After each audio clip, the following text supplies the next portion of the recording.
Okay, let's unpack this. Get ready, because this might actually completely rethink how you see resilience and success. Mm. Today, we're doing a deep dive into the sources you shared all about this topic. And honestly, they tell a pretty surprising story. It really challenges a lot of the conventional wisdom, especially that whole pull yourself up by your bootstraps thing. Our mission here is to, really pull out the key insights from this material to understand what actually drives well-being and how we really cope with challenges out there in the world. And what's fascinating right off the bat is how this source material just jumps in with a strong critique. A critique of that really popular idea that success is all down to individual traits. Your positive thinking, how motivated you are, personality, maybe even your genes. Yeah, it makes the argument that a lot of these popular self-help fixes, they feel good for a bit, but they're kind of like empty calories, as the source puts it. They don't actually fix the underlying environmental stresses, so the effects just, Yeah. they don't last, they don't stick. Exactly. And the sources point to things we kind of see all around us, trends that seem to, well, contradict the whole self-help booms, like diets failing constantly, people getting stuck in the same bad relationship patterns, moving somewhere new and finding the same old problems. Even though we have more access to self-help advice than ever, we're actually seeing this worrying rise in things like depression prescriptions and more sick days being taken from work. And the stats mentioned are, wow, they're really stark. Big jumps in overweight and obesity rates, US, Canada over the last few decades, heart disease creeping up. And the mental health numbers, they're genuinely troubling. Hospitalizations for mental health, substance use, they're up. And critically, prescription drug use, antidepressants especially, has gone up dramatically. Yeah, the source highlights that over the last, couple of decades, antidepressant use is up like fivefold in the US. And in Canada, prescriptions for mental health issues shot up, I think it was 353% just between 1980 and 2000. And that's even before the more recent spikes. And these trends are happening despite this constant message bombardment that we just need to fix ourselves, which really suggests that focusing only on the individual, well, it's missing something absolutely fundamental about why these problems keep going. Okay, so if it's not mainly about our own personal grit or willpower, Yeah. what is the central argument here? What's the big takeaway from these sources? The core idea, and it's kind of the surprising truth the source reveals, is that resilience and success too, they depend overwhelmingly on the support you get and the meaningful resources you get from your environment. So that means people around you, institutions, your community, society, the whole package. It's not just what's inside you, it's what's around you and what you can actually get to. Okay. Okay, that makes sense. But what counts as a meaningful resource? Like, what does that actually mean? That's a really crucial distinction they make. It's not just stuff that exists out there. Resources have to be things that actually have value to you personally, based on what you genuinely need or want. And just as important, you have to be able to navigate towards them, access them, use them. There's that incredibly powerful story in the sources, isn't there? About the 15-year-old girl in custody. She was stealing cars, and the counselor's trying to figure out why she won't engage with help. And she just says, what was it? None of them really got me. I like being a little shit. Yeah, that anecdote was apparently a real light bulb moment for the researcher involved. It really highlighted that the car stealing, it wasn't just random bad behavior. For her, it provided a sense of efficacy, like she was good at something. It gave her a valued identity with her peers, even bragging rights. And the support she was being offered, therapy, talking about trauma, it just didn't hold the same value for her right then. It didn't offer a better way that she could actually access to get those things she craved, that feeling of competence, that identity. Right. So it wasn't that she didn't want to feel competent or have an identity. It's just that given her environment and what was reachable, stealing cars was, well, the most effective path for her. Exactly. And this leads straight to one of the source's clearest points. Resourced individuals do much better than individuals without resources, regardless of personal qualities. Hmm. Think about that miner's example they gave. Lower rates of heart attacks. It's not just because they're tough guys. It's because their environment provides crucial resources, safety monitors, employers who are maybe more supportive, strong unions, family networks backing them up, a terrible boss or a broken system. It doesn't just magically get better because one employee decides to have a better attitude. The environment has to shift for real change. Same with abusive family situations. You need outside help, others stepping up. It's not just on the individual to somehow cope harder. And this view totally reframes those stories we love, like Cinderella or even, real people held up as totally self-made, like that pilot, Barrington Irving Jr. The source basically says, look closer. These seemingly exceptional people, they always have hidden support systems. fairy godmothers or unusual supports and resources that just get glossed over when we tell the story of individual triumph. Yes, absolutely. Their achievements are real, no doubt. But the source insists we have to acknowledge the environmental scaffolding that made it possible. It wasn't just their grit, it was that grit combined with an environment that, maybe unseen by most, provided chances, support, resources. That's what made the grit actually pay off. Hmm. So it sounds like our environment carries a kind of weight, right? A stress level. The source uses terms like environmental load and allostasis. That's right. Environmental load is basically the chronic, ongoing burdens and stresses from family, community, where you live. And allostasis is your body and brain trying to adapt to all that stress. But if that load is constantly high, things like violence, exploitation, abuse, just living in a really rundown area, your system is working overtime, constantly. And to overcome that kind of load takes, as the source puts it, a Herculean amount of individual effort and a freakish amount of good fortune, plus those unusual supports and resources we just talked about to buffer the hits. Okay, so that's where the source brings in what it calls the strange and complicated truth about resilience and this idea of differential impact. What's that about? Differential impact. Yeah, that's a really key concept. It basically suggests that how much risk you're exposed to fundamentally changes how you experience any resources you do have access to. The flight cancellation example they use is perfect. Let's say your flight's delayed. If it's just a minor hassle for you, a helpful gate agent is nice, sure, reduces a bit of annoyance, but if that same delay means you miss a crucial job interview, a vital medical appointment, seeing a loved one last time, suddenly, if the stakes are incredibly high, if you're facing massive risk, that same helpful gate agent, providing options, solutions, that agent has a huge, disproportionately massive positive impact on your well-being. Why? Because you're under intense stress, and that resource is actively buffering that intense load. Ah, right. So the higher the stress or risk you're facing, the more those resources actually matter, the bigger the difference they make subjectively. Exactly that. They aren't just universally helpful at the same level. Their value gets amplified when you need them the absolute most.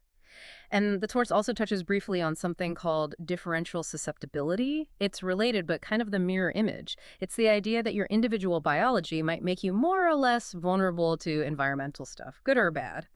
And what's really fascinating is this idea that environments can literally get under your skin, like change your biology, change your responses over time. And sometimes this can even mute those vulnerabilities you might have been born with without you consciously trying harder or needing more motivation. The environment itself can reshape things. Wow. So the environment doesn't just shape our behavior, it could actually change our physical and mental wiring. But speaking of stress, you mentioned load. Mm. Is all stress bad?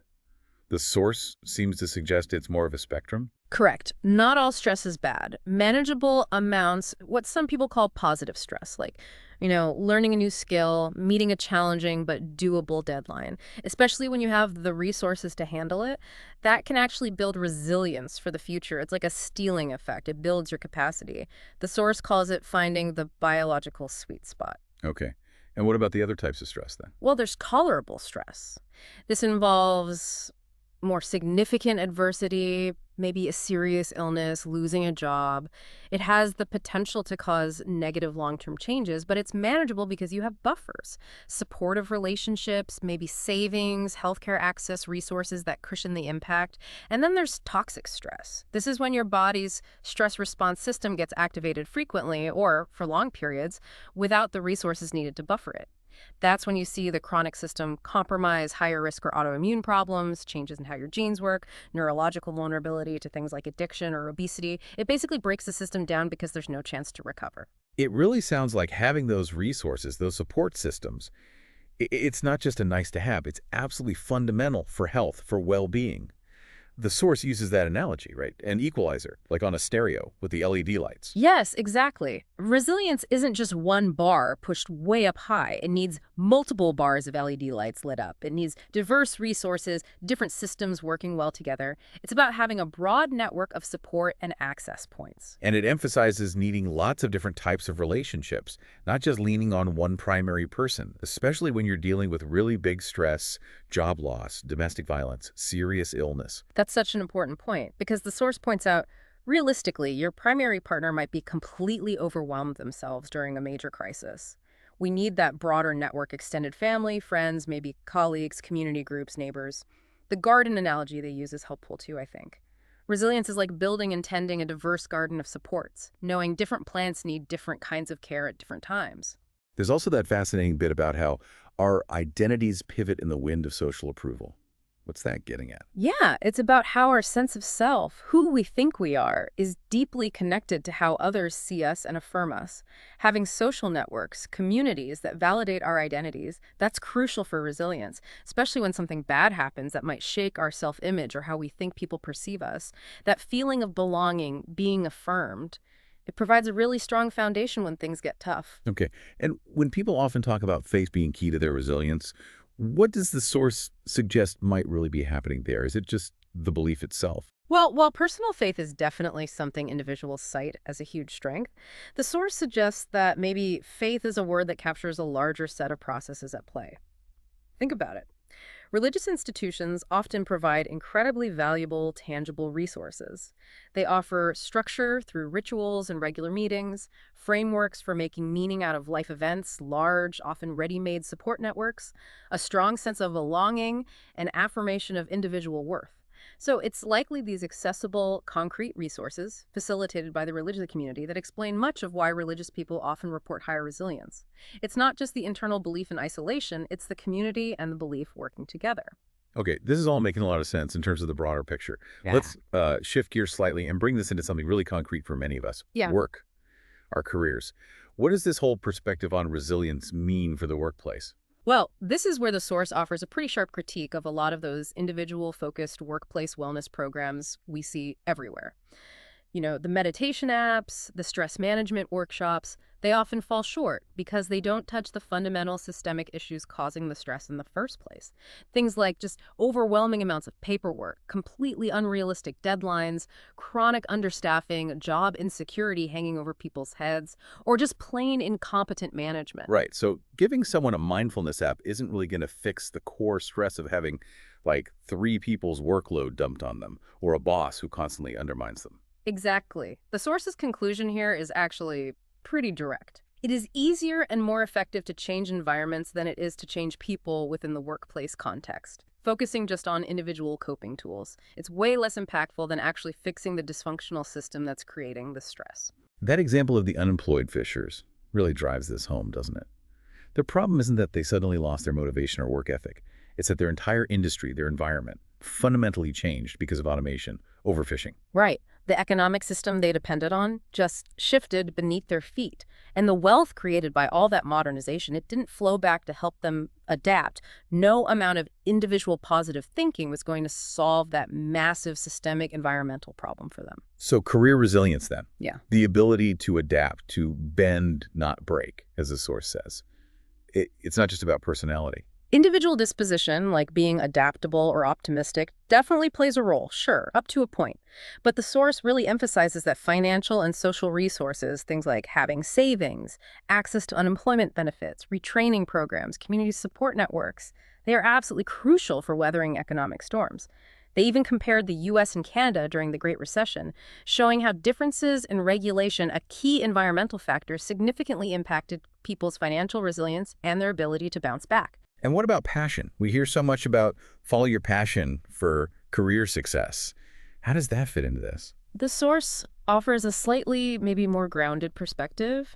While passion is obviously great if you can find it and make it work, it suggests that long-term contentment in work often comes less from just the passion itself and more from the quality of relationships you have at work and feeling that the work, whatever it is significant, that it contributes something meaningful. They shared those stories, remember? Anastasios, who loved woodworking but found real significance in engineering, and Jessica, balancing her passion for wedding photography, which could be unstable, with more steady landscape work. Making a passion sustainable often requires having access to other resources and opportunities. It's about finding ways to express what feels significant, maybe across different parts of your life or work, and having the environmental support, financial, social, to actually make that happen. So again, it's not just about what you feel inside, but the practical resources available to make things work or to find that sense of connection and meaning. This really seems to underscore the need for larger systems to function well, doesn't it? The source talks quite a bit about institutions and structure. Absolutely. The argument is that we fundamentally need good government and stable institutions that provide clear rules, reliable routines, shared expectations. These aren't necessarily about being restrictive. They provide essential structure for basic safety, for prosperity, for longevity. Think about examples like cultural grieving rituals. They provide a structure to help people process loss. Or that person, Elena, using a strict planning routine to manage a chaotic life. External demands, accountability, established systems, even ones we impose on ourselves, can be incredibly helpful anchors in a messy world. But there's a flip side too, right? A warning about too much structure. Yes, definitely. Balance is absolutely key. Like the example of overprotective parenting. Too much structure, too much shielding can actually undermine resilience because kids don't get to experience manageable stress and learn to develop their own coping skills. So yeah, too much rigidity can be just as harmful as complete chaos or anarchy. And that connects to the idea of collective resilience, doesn't it? That our individual ability to cope is tangled up with how well the groups and systems around us are actually working. Totally. Anarchy, or the breakdown of systems, is fundamentally bad for everyone's resilience because it just erodes that collective safety and trust. The source uses some really powerful examples like the anti-vaxxer movement undermining herd immunity. An individual choice? Maybe, but it becomes dangerous when the collective system of protection breaks down. Remember the Disneyland measles outbreak, or that awful Dalhousie dentistry student case. The failure of the system, the university administration in dealing with the misconduct, didn't just harm the direct victims, it damaged the collective sense of safety and trust for everyone in that environment, making the whole community less resilient. Right. And for systems themselves to be resilient, they need both diversity and connection. Like ecosystems need different species, or infrastructure shouldn't rely on just one bridge or one tunnel. Exactly. Heterogeneity and connection are vital. You need a diversity of resources, different perspectives, multiple pathways, but they also need to be linked together in functional, mutually supportive ways. We can learn a lot from ecosystems and infrastructure failures about how human systems need to be designed. All of this, it really seems to build towards a pretty strong social justice orientation in the source material, wouldn't you say? Oh, absolutely. It's woven throughout. The basic idea is that how resources get distributed in a society, that's not neutral. It involves value judgments about who gets what, who deserves support, and why. And the source argues pretty persuasively, I think, that helping more people become resilient by ensuring equitable access to basic resources, that ultimately benefits everyone. It reduces overall societal costs, fewer people ending up in jails or emergency rooms, healthier communities overall. That example of the Afghani female professors just wanting an education, it's so stark. Highlighting all those environmental barriers, needing permission from men, finding safe housing without male supervision, just lack of basic facilities. Yeah, that quote from the source just hits hard. No amount of self-belief was going to help these young women gain an education. They need social justice. That just perfectly captures the core argument. Fair treatment, equitable access to opportunities and resources, basic justice. These create the conditions where resilience can actually take root and grow. It leads to less violence, more people participating in their communities, increased productivity, better physical and mental health across the board. And the data cited from Child Trends in the U.S. about health insurance access, that's such a concrete example of this playing out. Getting that access, especially early in life, it lays down a foundational resource that leads to much better health outcomes, fewer hospitalizations down the road. Yes, that access is a fundamental building block. It's not just about fixing problems when they happen, it's about prevention, stability, building resilience over a whole lifetime. And this connects directly to that concept they discussed, proportional universality, which is really about equity versus equality. Right, the classic image, the fence and the stools. Equality is giving everyone the same size stool, even if the fence is different heights. Equity is giving people the stool height they need so everyone can actually see over the fence. Precisely. It's about targeting resources based on need to achieve a fairer outcome, not just giving everyone the exact same thing regardless of their starting point or the environmental load they're carrying. Examples they give are things like subsidized childcare or smaller class sizes targeted at disadvantaged kids, providing mentors for young people who lack those natural connections in their environment. And the Hurricane Katrina example really showed how crucial that equitable disaster relief was, providing housing, income support, basic needs. It wasn't just the trauma of the storm itself, it was the lack of resources afterwards that massively compounded the mental health crisis for so many. Getting those resources to people was fundamental for any kind of recovery. Exactly. Basic resources are the bedrock, especially during crisis and in the recovery phase. Okay, so given all this, is there like a predictable pattern? When we look across populations facing stress, how do people generally cope? The source mentioned a consistent 70-20-10 pattern. Yeah, this is another really key finding that kind of pushes back against the idea that resilience is some rare superhuman quality. Across loads of studies, looking at people facing significant stress, major trauma, roughly 70% tend to recover reasonably well over time, primarily using the resources they already have. So most people get through okay because they have what? A stable home, maybe a job with sick leave, some savings, family or friends they can count on, basic community services they can access. Yes. Exactly those things. The source actually calls them the plodding, boring services and supports. They're not dramatic interventions, right? But they form the absolute foundation for most people's ability to bounce back. They provide the buffer, the stability, the pathway to recovery. So resilience, for most people, isn't about being extraordinary. It's often just about having sufficient ordinary environmental resources. That's a great way to put it. Then you have about 20% who do need more intensive tertiary care professional help, like therapy, specialized treatment. And the good news, the source notes, is that within that group, about 2/3 generally respond well to that kind of treatment when they can access it. Which leaves about 10%, the ones who struggle with enduring problems, even with help. That's the tough reality the source acknowledges. It's important to be honest about it. Not everyone can be fully helped all the time, especially if that environmental load stays crushingly high, or the right resources just remain completely out of reach. The source also maps out different coping strategies people tend to use, right? Though it stresses these aren't always conscious choices people make, especially when their environment limits their options. What are those? Right. It talks about 4 main strategies, and people often kind of cycle through them. First, there's change myself. That's your classic self-help approach. And as we've discussed, the source finds its success is pretty limited unless the stress is manageable and you already have decent resources. Second, there's what's sort of implied as seeking or changing your relationships and resources, basically, reaching out, finding support, accessing help. Absolutely crucial. Third is change my world. This is about advocacy, trying to create resources if they don't exist, pushing for systemic change. The source actually notes that even one person can achieve quite a bit here just by asking for help and focusing on changing the small environmental things they can influence. And finally, there's change my expectations. Learning to accept what you can't change, adapting to the reality. Though the source kind of frames this as sometimes being a temporary adaptation, maybe even to injustice when changing the world isn't feasible right then. And you said resilient people often cycle through these, like maybe try self-help first, realize it's not enough, then look for support, maybe get frustrated and try to change the system. And if that hits a wall, then maybe work on acceptance. That kind of dynamic movement between strategies seems pretty common, yes. And the source even mentions some counterintuitive strategies people sometimes use. Like pursuing stress. That just sounds, well, stressful. It does, doesn't it? But the idea is deliberately taking on manageable challenges. Learning a new skill, tackling a tough but achievable project. Doing it in a controlled way builds capacity, confidence. It's another form of that stealing effect.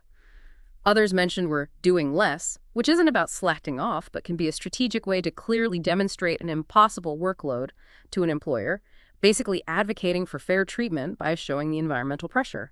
Or even getting less help, recognizing that sometimes more intervention or the wrong kind of intervention actually isn't better. Oh, and be gender flexible. The idea that letting go of rigid gender norms can open up more opportunities, more roles, wider access to different kinds of resources. Wow. This whole perspective really highlights the incredible power of the environment in shaping us, our potential, our outcomes. But the source does end on a hopeful note about human potential, doesn't it? It really does. The message is that human potential is enduring. It's vast. But it absolutely requires the right environment to be fully realized, to flourish. The NASA astronaut example they use is fantastic for this. Resilience for an astronaut isn't just some vague inner right stuff or grit. It requires very specific personal traits that are tailored to that extreme environment, like maybe a low need for affection to handle isolation. And then those traits have to be actively groomed, trained, supported through very specific environmental conditions and rigorous training programs. It's not just picking gritty people, it's engineering the environment and the training for the traits needed in that environment. It's about actively designing the environment to cultivate potential. Like that Rockefeller Foundation project in Paris, turning schoolyards into green oases. Exactly. Re-engineering the urban space itself, changing the environment specifically to combat problems like heat islands and social isolation, that proactively enhances the well-being and the resilience of everyone using those spaces. And that connects right back to you, the listener. It emphasizes that really understanding your environment, the resources it provides, maybe the resources it lacks, that's absolutely key to figuring out your own path to resilience. So ultimately, this whole deep dive into the source material really shows us, yeah, individual effort, mindset, agency, they're definitely part of the story. But true, lasting resilience and success, it seems to be much less about sheer individual willpower and much more about understanding, navigating, and maybe even actively shaping our environments. Yeah. Ensuring access to those meaningful resources, fostering supportive connections, and building more just systems for everyone. That's exactly right. The focus really shifts, doesn't it? Yeah. From fix the person to fix the environment, or at least provide the necessary resources within that environment. Individual choices and efforts matter, of course they do. But the world around us, the institutions, the relationships, the resources we can actually reach, that often seems to be the fundamental determinant of our well-being and our success in the long run, which, really raises an important question. Yeah, definitely. Considering the resources available in your environment right now, thinking about your family, your workplace, your community, the wider society, what's maybe one place you could seek support, access a resource you haven't tapped into, or perhaps even advocate for one small change that might make you or the people around you just a little bit more resilient? Definitely something to think about. Thank you so much for joining us for this deep dive. Yeah, we really appreciate you sharing this source material with us. It gave us certainly a lot to unpack and think about.